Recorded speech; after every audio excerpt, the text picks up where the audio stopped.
गांव के किनारे एक छोटा सा खेत था। इस खेत का मालिक एक गरीब किसान था, नाना रहमत। इसके पास एक ही बिक्री थी जिसका नाम मुन था।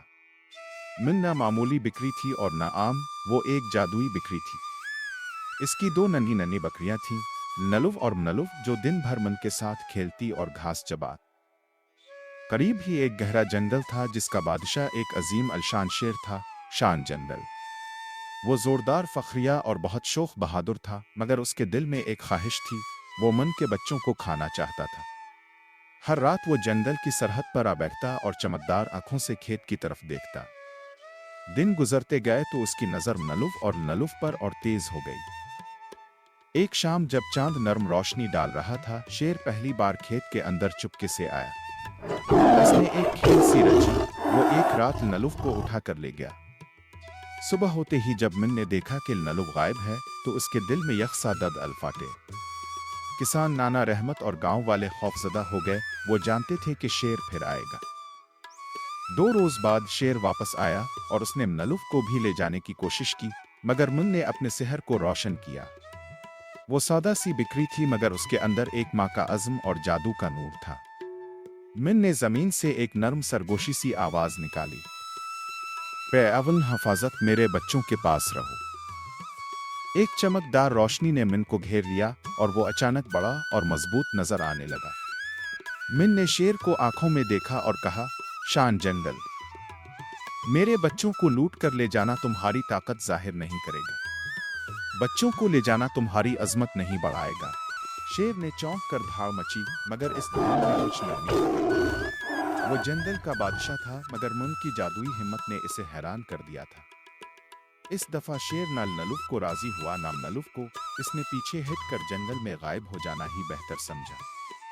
गांव वाले मशहूर रह गए कि एक बिक्री ने शेर का मुकाबला कर दिया। मगर शेर बदला हुआ नहीं था।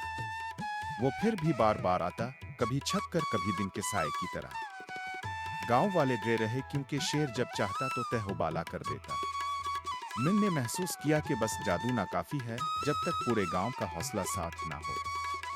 एक रात मिन ने किसान नाना रहमत के पास बैठकर कहा, अगर हम सब इकट्ठे खड़े हों तो शेर को शर्म आएगी। ओ नाना ने आंखें नम की और ऐलान किया, इस बार में गांव वाले हम अपने बच्चों, अपनी औरतों और अपनी खेतों के लिए खड़े होंगे।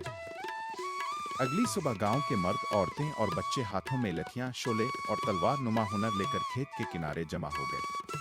मिन ने भी अपनी जादुई रोशनी को नर्म मगर पक्का कर लिया। शेर जब आया तो इसने देखा कि वो सिर्फ एक गरीब किसान और एक बिक्री नहीं जिनकी तरफ इंदेखता शिकार कर सके। ये पूरा गांव है, मुत्तहिद और पक्का। शेर ने धाड़ मारी, मगर उसकी धाड़ में अब वो वाहिदत और सीना जोरी साबिका सी नहीं थी। लोगों की हिम्मत, बच्चों की आवाजें और मन का जादू मिलकर एक ऐसी ताकत बन चुके थे जो शेर के दिल को छू गई। शेर ने महसूस किया कि ताकत का मतलब सिर्फ खौफ फैलाना नहीं, असल ताकत दूसरों का एहतराम समझना भी है। बड़ी देर सोचने के बाद शेर ने आहिस्ता सी गर्दन झुकाई, फिर जंगल की तरफ कदम बढ़ा लिया। गांव ने जश्न मनाया। नाना रहमत ने मिन को गले लगाया और कहा, तुमने न सिर्फ अपने बच्चों की जान बचाई बल्कि हमें सबको एक होने की हिम्मत दी। वक्त गुजरा और शेर फिर कभी जालिम तौर पर हमला करने न आया। कभी कभार वो दौर से खेत देखता तो मिन और उसके बच्चे खेत के किनारे बैठे होते और शेर एक खामोश साथी की तरह नजर आता, जो समझ चुका था कि बादशाही का मतलब हुक्मरानी नहीं, जिम्मेदारी है। सबक: ये कहानी बताती है कि बहादुरी सिर्फ ताकत नहीं, इत्तेहाद, मोहब्बत और हिम्मत भी बहादुरी है। जब मामूली लोग एक होकर खड़े हो जाएं, तो वो बड़े से बड़े खतरे का मुकाबला कर सकते हैं। और बाज औकात जादू वो नहीं जो चीजें बदल दे, बल्कि वो हौसला है जो दिल बदल